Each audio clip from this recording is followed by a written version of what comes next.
Get Gutsy episode number 132 with Rebecca Tracey on Create Packages That Sell. Welcome to Get Gutsy. I'm your host, Jenny Fennick, and I am so excited to be on this journey with you. A cutting edge show blending business and spirituality, Get Gutsy serves up a potent blend of stories, lessons, and tips to help you make a massive impact in the world through your soul's work and your inspired life. No more going it alone, no more excuses. The world needs more brave women saying yes to leadership. Are you with me? Good. Let's get gutsy now.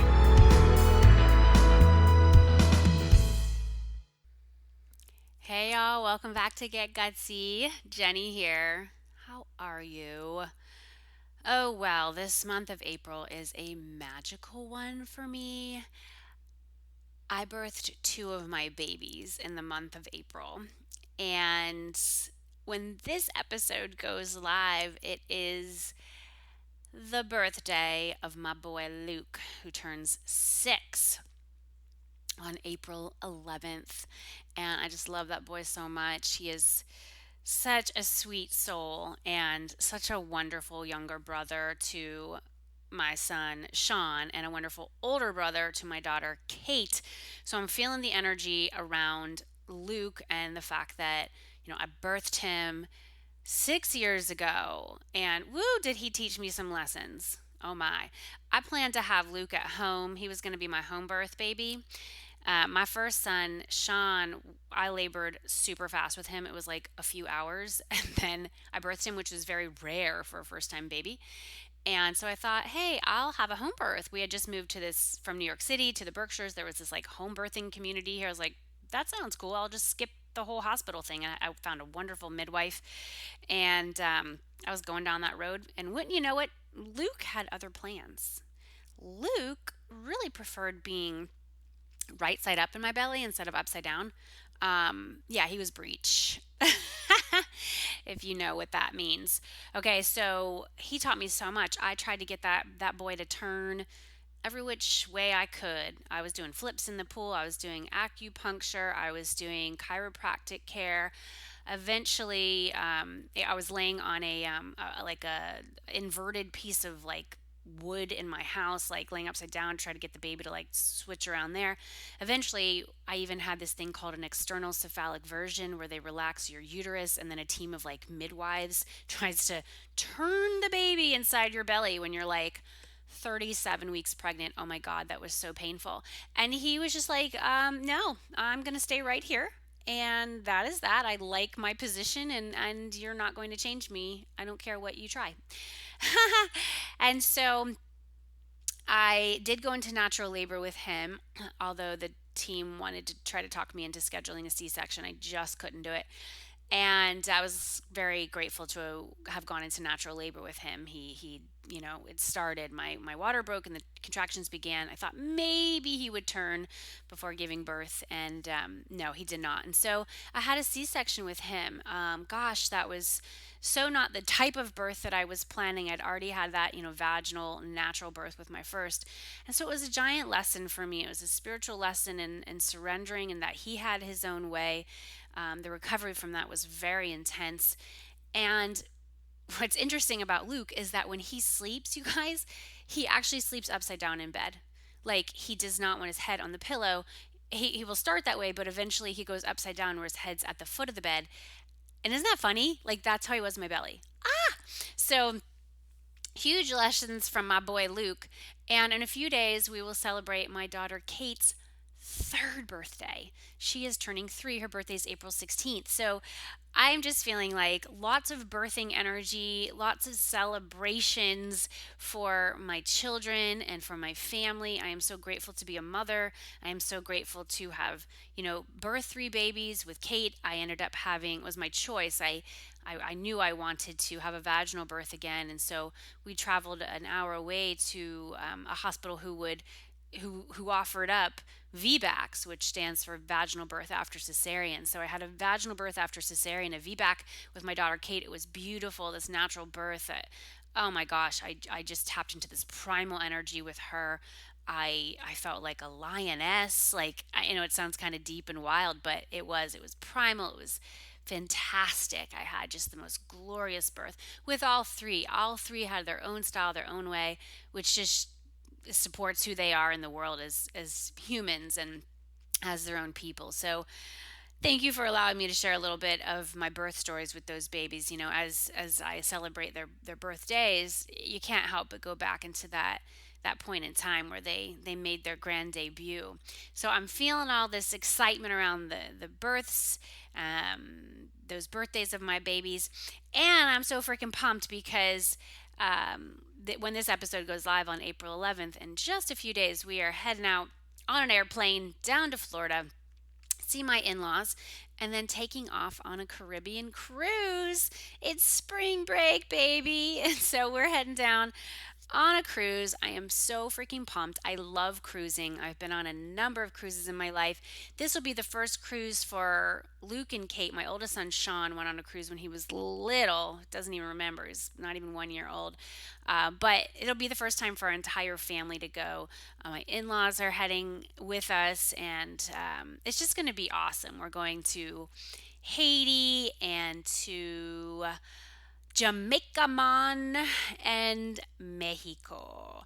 So I will be chilling on that boat, having my spring break, celebrating all the awesome things that have been happening in this business and everything that's coming next, including mark your calendar and make sure you sign up for one of the most awesome things we do in my business. We do it a few times a year. And if you've done it before, you should do it again because every time something new comes through for you, some new aha, some new revelation, some new connection you're going to make out in the world. And that is through my amazing tribe building challenge. Are you pumped? I'm pumped. Yeah, the tribe building challenge is going to be off the freaking hook. It always is. We're going to have such an amazing crew signing up for the tribe building challenge. It begins on Tuesday, April 25th. You can reserve your spot at thetribebuildingchallenge.com. That's thetribebuildingchallenge.com. It's 5 days. You're going to have a lesson and a writing prompt for me that's going to allow you to go deeper into what it is to build your tribe, make offers, put yourself out there, move through fear and doubt, and simply grow your spiritual business online. Oh my gosh, I am so pumped because I mean, this is just like magic happens. That's just what it is for me. I love when we have our challenges. So don't miss this one. Spread the word to your friends. Like, let's freaking do this thing. TheTribeBuildingChallenge.com. So I know I'm going to see you there, right? Yeah, I'm going to see you there. Okay, so we have an awesome episode. I mean, it's like, I don't even need to say that because you just know it. I wouldn't have somebody on the show if they weren't awesome. This guest name is Rebecca Tracey, and OMG, if there ever was a gutsy woman, it's her. Wait till you hear her story. Huh. She is rad. She manages her business while traveling the world. She loves to road trip. She loves to hike. She loves to rock climb. She has this willingness to go for it and make a damn decision, and she makes her decisions quickly. And I will tell you that every successful person I've ever met has that skill. And it frustrates me when I meet some of these beautiful people who come into my world and they like don't know how to make decisions. They're so afraid. I'm like, just make the decision. You have to be willing to make those decisions. You've got to stop waiting and go for it. Just go for it. Trust yourself. Trust yourself more than you believe in your fear, right? You've got to get moving. And so, what we dive into with Rebecca is how to package up what you are offering.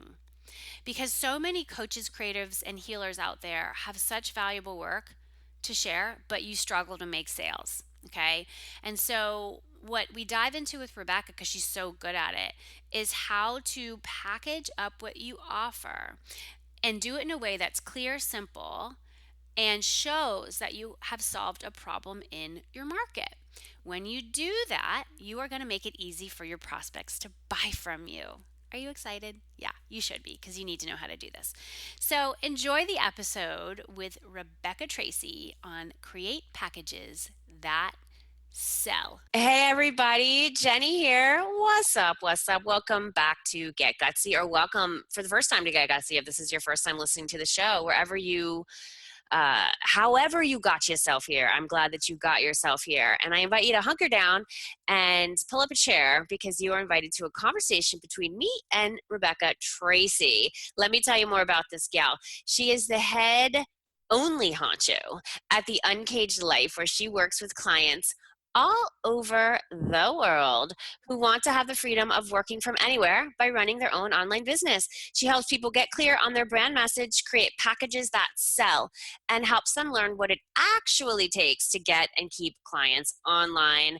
Girl after my own heart. Great to have you on the show, Rebecca. Hi, thanks so much. Yeah, and so you are Canadian, eh? I am Canadian, eh? I am. Where exactly in Canada?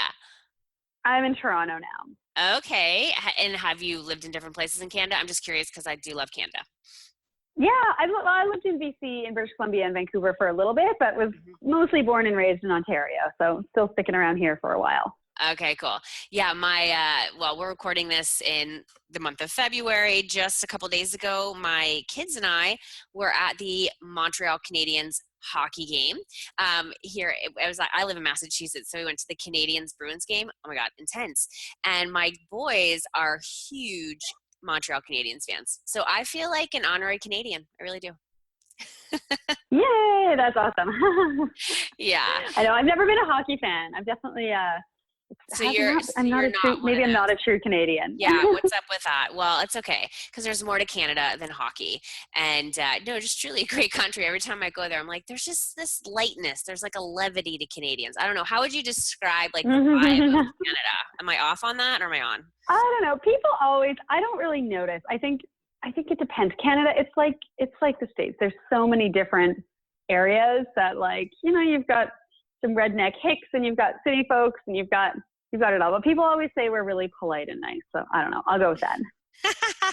So you're about to take off an adventure that you shared with me before we hit record. Where are you going? I'm going to Mexico to do some rock climbing for a couple weeks. Nice. Yeah. Little climbing trip, little midwinter. It's freezing here right now, so it'll be nice to get out of the snow a little bit.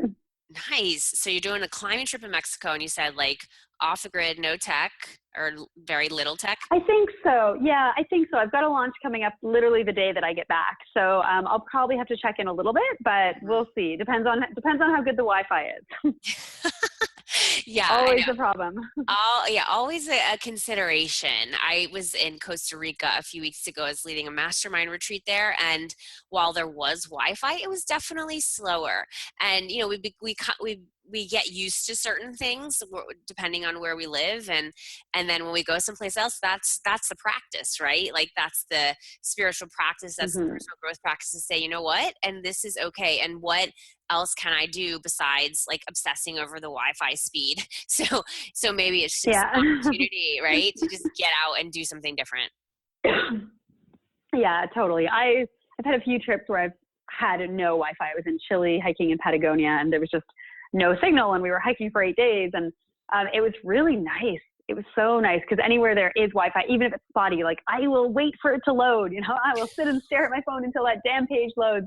Right. So it's nice just to know it doesn't work. It 100% doesn't work. It's kind of freeing. It's freeing. Yeah, I am setting myself up for that. In May, I'm heading to India for 2 weeks. I'm turning 40 in May, and I'll actually be back home for my 40th birthday, which is good. I have 3 kids and a husband, and so I want to be able to spend my actual birthday with them. But I am heading to India for 2 weeks in May, and I'm just really taking myself off the tech grid, and I'm sure there'll be some Wi-Fi some places, and I may want to check in and like share some photos because they're going to be epic. But I'm looking forward to that feeling of being untethered, you know, that feeling of just saying, you know, I can be present here and like what happens as a result, which can feel challenging for those of us who work in the online space. I mean, this is what you do in your business is you help people get their online businesses, you know, set up and, you know, launched, and the packaging and the messages and all these beautiful things. And yet there's times when it can feel like all we're doing is like staying connected and looking at pixels on a screen. So how do you manage that balance?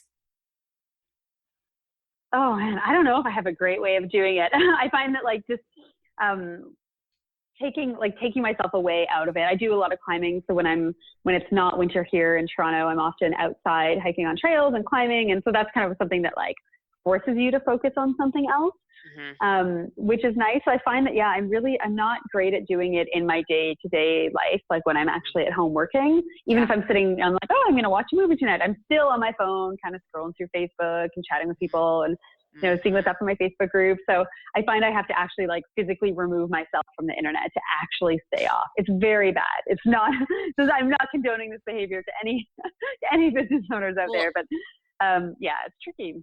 it is tricky. I'm glad you say that because I have done that and still actively sometimes do that myself. Like, yeah, watching a movie, and you're like, let me just kind of watch that and we'll also see what's happening over here.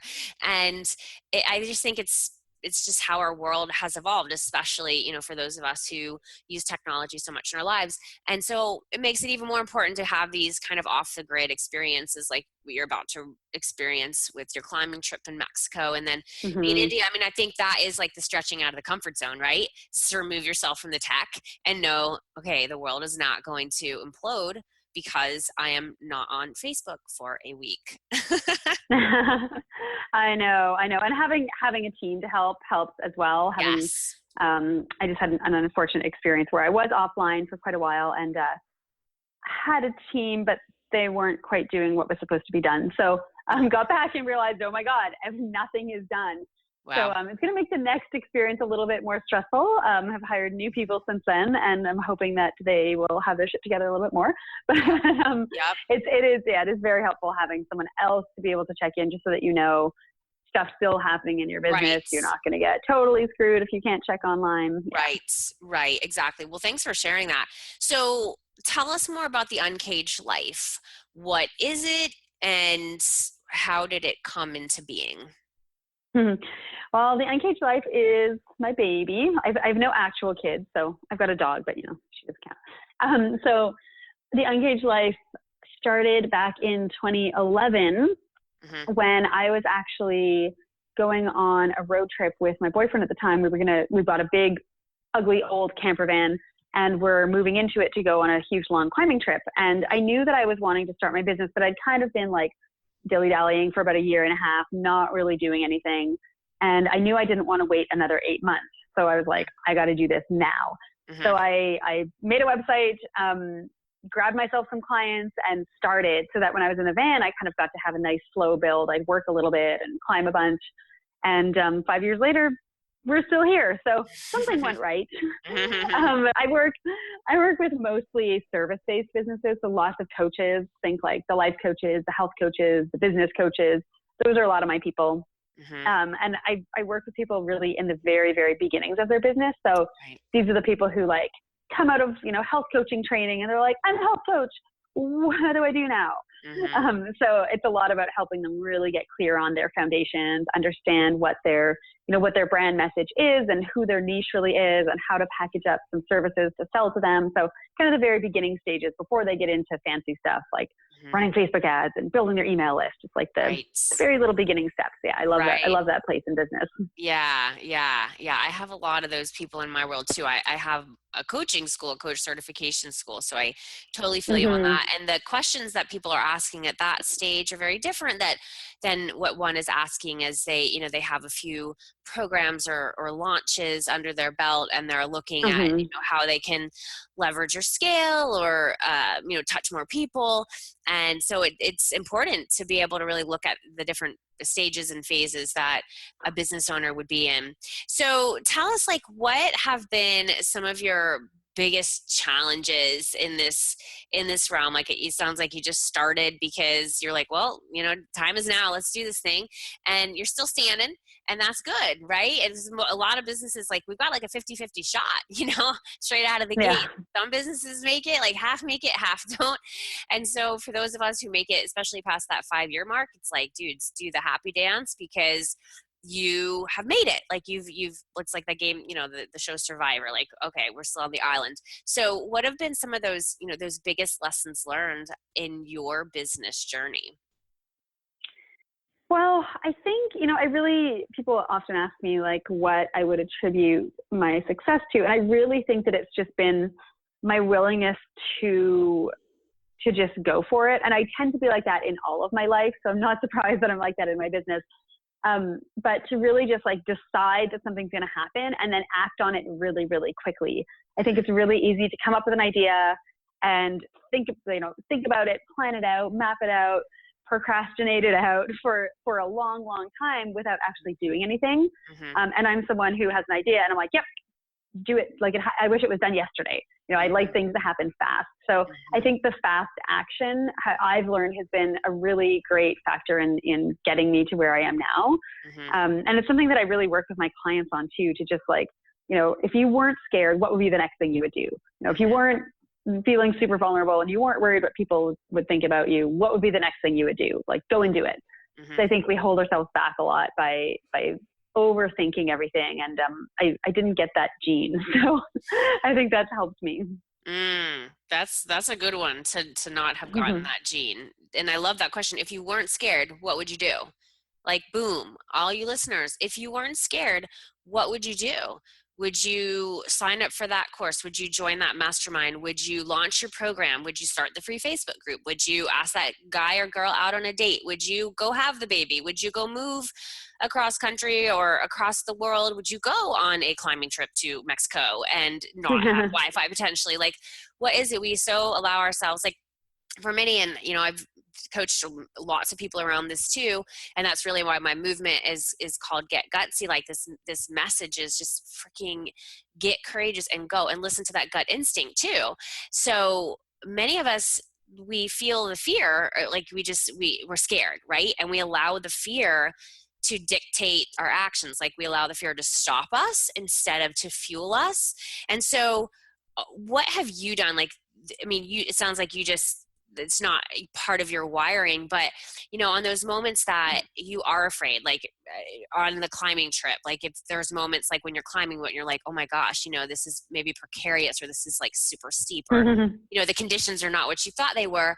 How do you ride the energy of the sensation of fear instead of allowing like that wave to pull you under and drown you in the ocean? Yeah, sometimes I don't. So I don't always succeed. Definitely. It's a case by case basis for sure. I think a lot of it, I find permission is a big thing for me. So like, I want someone else to tell me that it's okay. Sometimes, not with everything, but I find that when I really am stalling, if I can have a conversation with a friend or, a coach that I work with, or, a climbing partner or someone, and if they say like, it's okay, yes, you can do this, then I'm like, oh, okay, I can do this. And all of a sudden I'm more confident. So sometimes we really just need other people to have our back and like kind of give us a little bit of a nudge, because otherwise we feel totally alone, and it's terrifying doing a lot of this stuff alone, whatever it is. So I find just having a like support crew that I can call on is really, really helpful. Absolutely. And just that phrase, you can do this. Absolutely. You can do this. That's why. Yeah. I just want permission that it's okay. Just tell me it's okay and I'll do it. The permission slip, like, here's your permission slip, go do it. You've got this. That's why, especially, as entrepreneurs, when we work from home, it can feel a bit lonely. And so we need to have that community that we go to, community of peers, those who are, quote, higher, further along than us in business. And then for those of us who are coaches or guides, teachers, like, we help facilitate that community and bring people in and say, yeah, you absolutely can do this. So let's talk about packages, because I know that's one of your areas of expertise, and something that I love discussing and really focusing on with my people as well. So let's just like jam on packages and what you like. What are some little what's some of the pieces of your secret sauce around packages, some tips for our peeps who are they kind of have all these like individual elements that they offer up, but they haven't quite hit that nail on the head around how to tie it all together and make it, an irresistible offer for their audience. Yeah. Well, I love a good, nice package. So, I'm a big fan of, really making sure that and so first of all, I think defining package is important, because a lot of people think it means something in particular. To me, a package is just, something that you offer. So it can be a one-on-one service. It can be an online course. It can be like a program, a group program of some kind. Doesn't really matter what it is, as long as it has a really clear focus. So the end result of it has some really clear results. And it's got a defined length of time. So it's not just like, come work with me hourly for as long as we need, for as many sessions as we need to. So it's actually like wrapped up in a nice little package, and it has a set price on it. So those are kind of the three things that I look for in packages, just because it's a lot easier to sell when there's some kind of a container around it. People, your clients know what to expect. They know what results they're going to get. They know how much it's going to cost. So to me, that's what a package is. And I really like to see packages that each solve a different problem.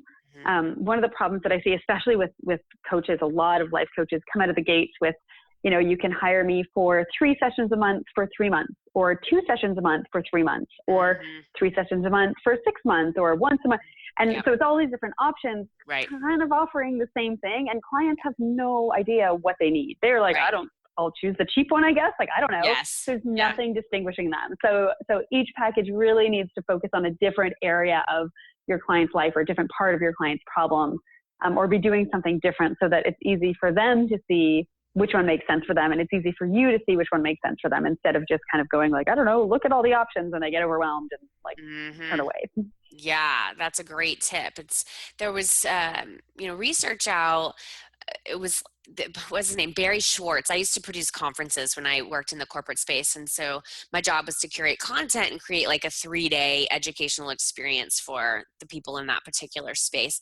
And one of my keynote speakers was this guy named Barry Schwartz, who was a kind of a researcher and a psychology, studied kind of human behavior, and he wrote a book called The Paradox of Choice, which essentially talks about how one would think when they have more choices, it would provide more joy, and like, wow, there's like 17 choices, this is so exciting. But what happens instead is that your prospects, your customer base gets so like, it's like decision fatigue, and they feel like they're going to make the wrong choice, so they don't make a choice, or they make one and they feel shitty about it because they're sure they made the wrong choice because there were so many other choices. So how could they have made the right one? And so when we have a smaller number of choices, very clear as to what the results are going to be, from each choice, like you said, like what is that focus, and what are those takeaways? Like, what is that piece that someone is going to get when they invest with you? Then that is something huge. Okay, my son is popping in right now, and I'm going to just say hi to him really quickly. My dog's usually the one that does that.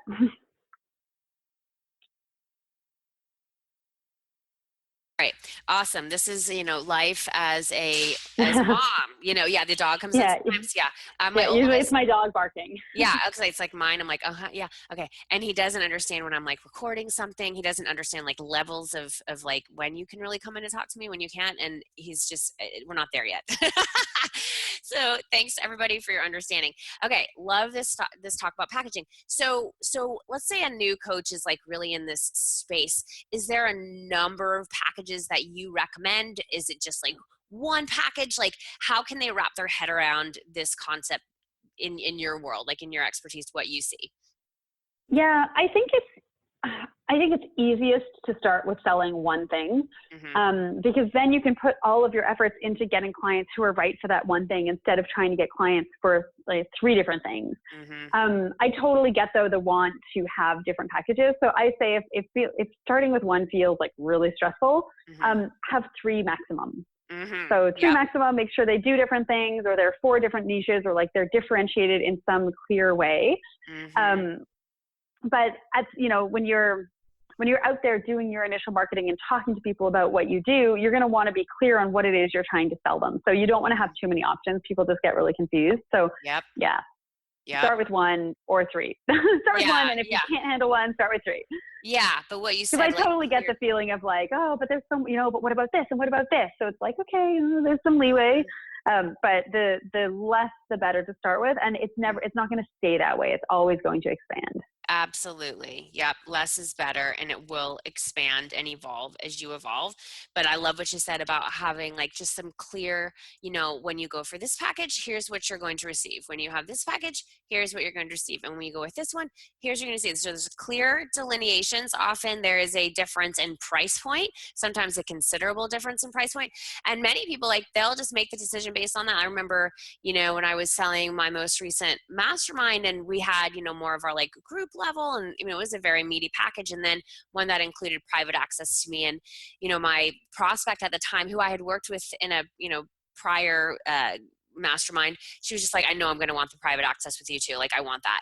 And so it was super clear, like that's how I differentiated between the two. Like they were all getting the base stuff, but then the differentiator was like, hey, you're also gonna get this private access to me, you're also gonna get a VIP strategy day, and ongoing private support. And she was just like, done. It was so clear. It was love clients like that who just see it and let's move. Yeah, Let's move, let's do totally. something, and let's pay in full. That's really exciting. Yeah, that's great. And I think as long as you're like, you can tell the client which one makes the most sense for them. Like there might be some Yes. clients where the full on package just doesn't make sense for where they're at. Like the Yes. smaller version is a really good start, and then later you can reassess. So as long as you as Yes. the coach or the service provider Mm-hmm. feel pretty confident in recommending something to someone, and you're Yes. not always just saying like, you need the most expensive one, because that's not Right. always true. Yes. Then you're good to go. Yes, absolutely. It's like someone's kind of baseline, like what they're coming in with, what kind of previous work they've done, their openness, their time capacity to really layer this into their lives, and their commitment to do the work are all important pieces of the puzzle to know. Because like we can sell things, and then we can start getting started in engagement, and then if it's really not a right fit, all the money in the world would not be worth that, because it's not fun. Yeah, totally. Yeah. No, I always think that like, I was doing a webinar the other day, and I was talking about like having a list full, or like a client list full of the wrong clients is like going on like 100 bad online dates. Like you don't want to waste your time with that. Like you need to be swiping, if you're on Tinder, you need to be swiping left to those people until you find like a couple good ones. And I think it's Yeah. the same with clients. Just like taking on anyone for the sake of it, even if they're not right for the program or for you, is not going to help with getting referrals in your business. You're going to feel crappy about the work, and your clients are probably going to feel crappy about the work. And that's just not good for business. So you definitely want to make sure that you're getting the right people into the right packages at the right time based on where they're at, and things will flow. Yeah, good point. Absolutely. So for our listeners who are at some of those earlier stages, like, for a lot of the people you work with too, that's definitely our, a good portion of our listener base. What are some of the, we're in 2017 now, what are some of those, kind of like try building trends, marketing trends, things that our people can do to raise their visibility and bring in prospects and clients into their coaching realms, because you and I both have a lot of coaches in our world. And I think it's very easy to kind of look at all the glitz and the glam that happens online, like, oh my god, I'm going to do like this super intricate launch, and they're not ready, like it's not necessary to get crazy in all of the complexity, when we really just need to start where we are. So what would you say are some pointers, or just things that you're seeing happening already this year that you want to share with our listeners, to give them those quick tips to grow their business in a way that feels really good and sustainable?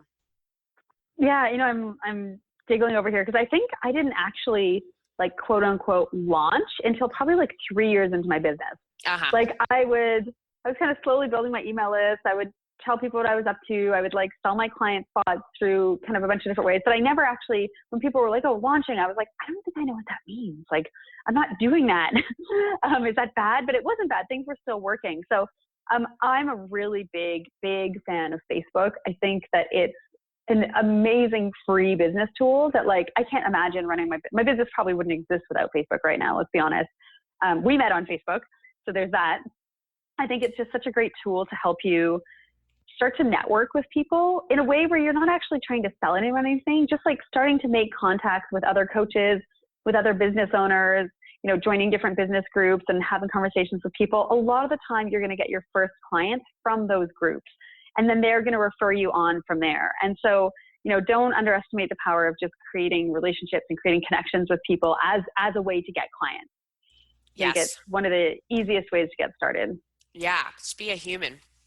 Be a human online and find that social media platform that you feel most comfortable on. For me also, it is Facebook. Hard to imagine life without it. I have people who, I know who we're not business people together. Like they're friends of mine who are moms and our kids know each other. And some of them just literally aren't on Facebook. They've chosen not to be on there. And I'm like, I really wonder what that would be like, I know. Isn't that weird? It's like cool, but it's weird. Yeah. And I can see it. I mean, I guess Facebook can be totally overwhelming. Yes. But I think if you have a business, I've had business owners say like, oh, I don't like Facebook. Mm-hmm. I just think you are missing so many opportunities. There's nowhere else that I can think of where you can connect with so many people all over the world in the way that you can with Facebook. So you can do it through like local networking and, there's like LinkedIn, but it's just not quite the same. There's just something about Facebook that is like universal. Everywhere you go, everyone uses it. Yeah. Things just happen really, really quickly on Facebook. So absolutely. I'm a huge fan of Facebook. And I think that if you're someone who's like, finds it overwhelming or you're kind of scared of it, like you can put systems in place to make sure that you're not spending all of your time on it. Yeah. Clearly I don't have those systems, but you can do that. You're going to devise them when you're in Mexico. It's all going to download into you. I don't even want them. I like my Facebook time. I love feeling connected to people who I otherwise just wouldn't have connection with. Like I don't, sure there's like sometimes endless mindless scrolling, but sometimes you need that. So I actually don't have a problem with it, but I know a lot of people do. So I think it's just about limiting your time and using it strategically and being smart about it and, not missing some of the opportunities that it provides. Yes, absolutely. Well said. So all you listeners out there, use it wisely. But catch yourself. For me, it's like catching myself when it is just like, why am I scrolling here? I could be doing something else, like I can go create something. I could go make dinner. I could go meditate. I could work on the puzzle. Put clothes on, have a shower. Exactly. I could shower. Things regular people do. Absolutely. Oh my gosh. So Rebecca, where can people find out more about you and all the good stuff you've got going on? Hopping into the Facebook group is a great spot. So if you head over to the uncagelife.com/community, speaking of Facebook, that'll give you access to the group. It's totally free. There's probably about 6,000, I think, business owners in there. Lots and lots of new business owners. So it's a really good place to, ask the questions that maybe you're scared to ask or you think might make you look stupid. You will not look stupid. Everyone else will benefit from them. So it's a really great place to just kind of make some of those connections that we've been talking about. Awesome. Say the link again, the uncagelife.com/community. Awesome, guys. So we will have that link on our show notes page, jennyfanning.com. You can type Rebecca in the search bar. This episode will come up and you'll find all the goodies related to this particular episode of Get Gutsy. All right. Well, I want to know about your gutsiest move. Obviously, you're super gutsy and it's just like who you are and how you live in the world. And so I'm super curious about your answer to our finale question today. What's the gutsiest move you've ever made and how does it inspire your life and work today?